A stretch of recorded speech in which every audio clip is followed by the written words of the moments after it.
Let's listen in. One segment in a battle against the other segment. And so we're now in an environment of a lot of conflict. In other words, conflict within the administration, conflict between parties, conflict between other countries, and so on. And I think it'll be very important, how that conflict is handled. This is very important. This is even more important than how the tax changes are going to take place. I think the most important thing is there must not be a downturn in the economy. Because if there's a downturn in the economy with this kind of a wealth gap, imagine what that would be. I think the Federal Reserve has done a much better job of realizing such things. And so I think we're in this kind of environment in which there are these cross currents, economy's not too hot, not too cold, and assets are kind of there. And we just hope that we are But just to put a fine point on it, when you talk about the 1930s, this ends in war. The circumstances can be handled differently. Destiny does not mean. There are lessons to be learned from history, okay? So I think the real question from this relating to conflict is how we deal with each other.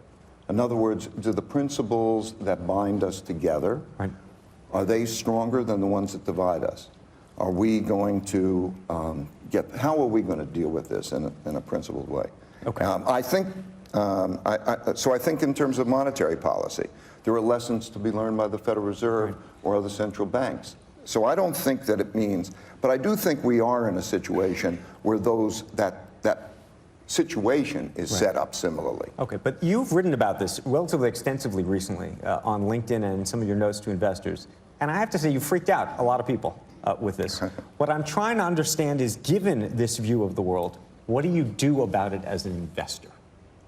Well, there's alpha and there's beta. We're in an alpha conference, right? Yeah. There's alpha and beta. The most important thing is to know how to separate those two things. In other words, know what your strategic asset allocation mix is. All right? That's your beta portfolio. And know how to achieve balance, because that's where you're starting. You've talked about buying gold, for example? That's essential, I think, an essential part of the balance. We're in a monetary gold is an effective diversifier of assets, and it's an effective diversifier also in terms of currency regimes. We have a situation where gold's position in the world as a reserve currency started with Bretton Woods monetary system, 1944. And we now have a dollar-denominated system. And that dollar is very much subject to the demand around the world and the positioning of the United States. So it's a fiat paper currency. It's also something in which when there's conflict. So it's an alternative version of cash. It should be part of everybody's portfolio, between 5 and 10%. Not because it's necessarily the best thing. It's most importantly because of how it serves as an effective diversifier, particularly at a time when we're looking at the United States and the role in the world. The United States' position in the world is now one of a few countries that are powerful countries, and it's unique in many ways. But what's actually happening and the dollar's role in the world, can't be taken for granted. Let me ask you about one of those other powerful countries, China. The Wall Street Journal on Friday, also the New York Times, Bridgewater planning to launch a China investment fund, 3 decades in the making. What can you tell us about this? Well, I started to go to China in 1984, and not for money, but curiosity. They invited me over to teach them about the financial markets, and I developed wonderful relationships with people there. There was, when they formed the financial markets in 1989 and 1990, there were 7 people in a rundown hotel room put together by these various companies to make financial markets. And over that period of time, I've been lucky enough to have those people as friends and build relationships and help them to develop some of their financial markets. So naturally, an extension of that is that when they're opening up to the world for investment, that it's something we want to do. We've been managing money since 1993 for Chinese institutions outside, and now their capital markets are developing. And we want to invest inside for investors who want to be inside and for Chinese investors who want to invest. What do the Chinese think of us, the U.S., right now? of President Trump, of the politics of the moment and our economy? Well, I don't know that it would be appropriate for me to speak for the Chinese other than to say quizzical. I found the Chinese leadership to be intelligent, having equanimity, and like good chess players. And so I think they're in the process of figuring out what the new administration is like and what we're going to be like. And I think the administration itself is in the process of figuring out what it's like. How concerned are you about the situation in North Korea, both itself, but also in terms of our relationship, the United States relationship with China, and how that is going to affect businesses like yours? Well, it's all going to be a function of how they're going to be together. It's a big question. Let's take North Korea. I think on the North Korean question, the world is looking at the United States and what its power will be. You know, there's speak softly and carry a big stick. Right. Are we doing that? Are we doing that? Are we doing the opposite of that? What is the power? You asked some very good questions. What's the answer? I'm not finished with my answer. And I think that this can have geopolitical implications. In other words, what Korea can reshape what the whole Asia region is like. Countries in that region think, who am I going to be affiliated with? How does that work? And so this will have implications all through the region.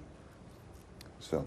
And your sense, though, of how, for example, everybody here is trying to figure out, in terms of putting percentages on it, can you trade around this? Is there a trade? Is there a way to hedge risk if you think there's a North? How do you at Bridgewater think about that? Well, we always think about hedging risk, and there's a beta component to this.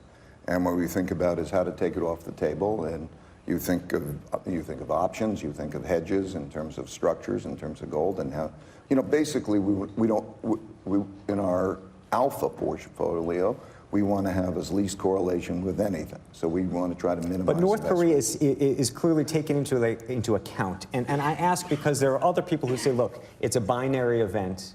There's no way to think it through. There's no way to actually hedge it in any meaningful way. So ride the tiger. I don't think that's true. If you look at the market behavior, you can basically calculate essentially the betas to the North Korea event by just watching how the market reacts.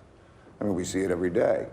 So you can say that, and then you know, but of course there are many betas to many different things. You know, you have before that you have Brexit, before that you have this and that, and these things ebb and flow, and they happen, you know, immediately. So you can achieve greater degrees of hedges.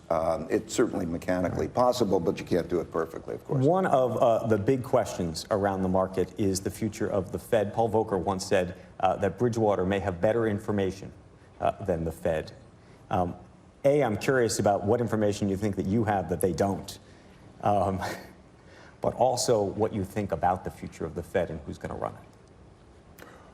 Well, it'll be a very important, I don't have any particular insights, it'll be a very important decisions because a lot of Fed seats, not only the head of the Fed, are up. And I think that it's very important that a Fed chairman have a combination of the technical skills, wisdom, and a global perspective. You know, and there aren't many people who have those things, and you have to put together a committee of such people who will have those qualities. You know, So Gary Cohn, does he have those things? I think Gary Cohn is a very capable man who also has his greatest strength in being able to know who also to speak to. And he's open-minded. And so that ability to draw upon the best thinking, particularly people who have thoughtful disagreement. You know, this is my big thing. How you can have thoughtful disagreement and sort through that disagreement to get to the right answer. I think Gary Cohn has that. So, how important is he in the administration? Meaning, if you were to leave, would that be a signal of any sort to you?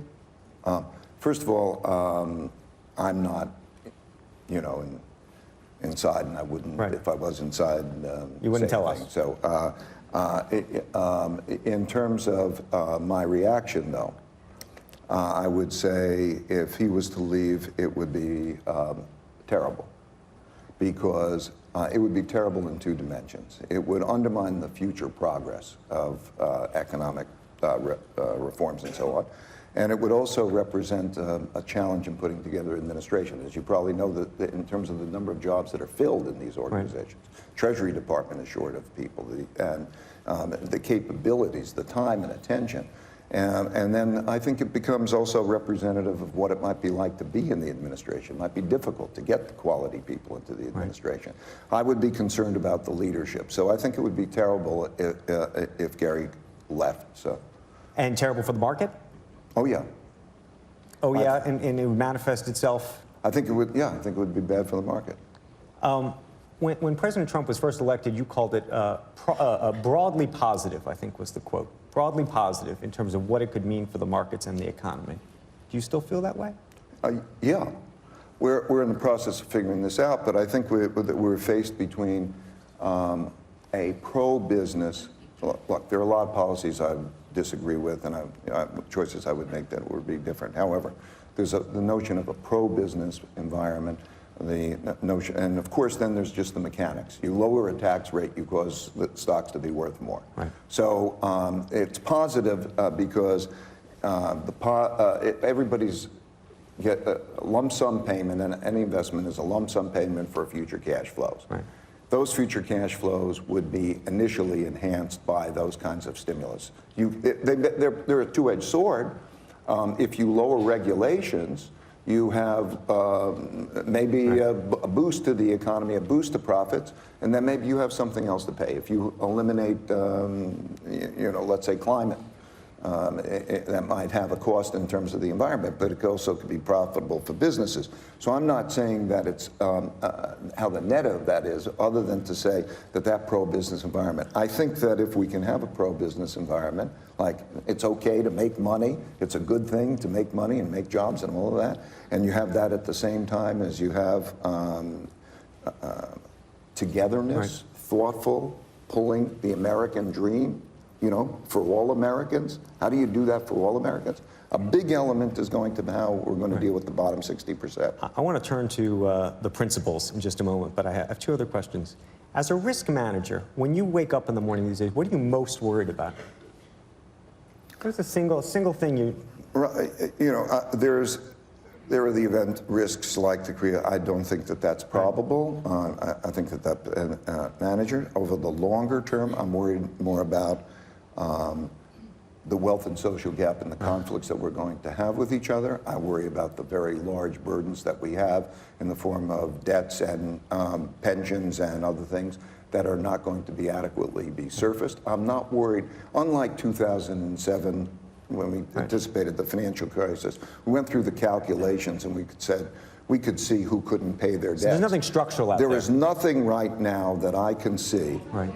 We're in the part of the cycle, and we have the cash flows to support our debts. Welcome back to Squawk on the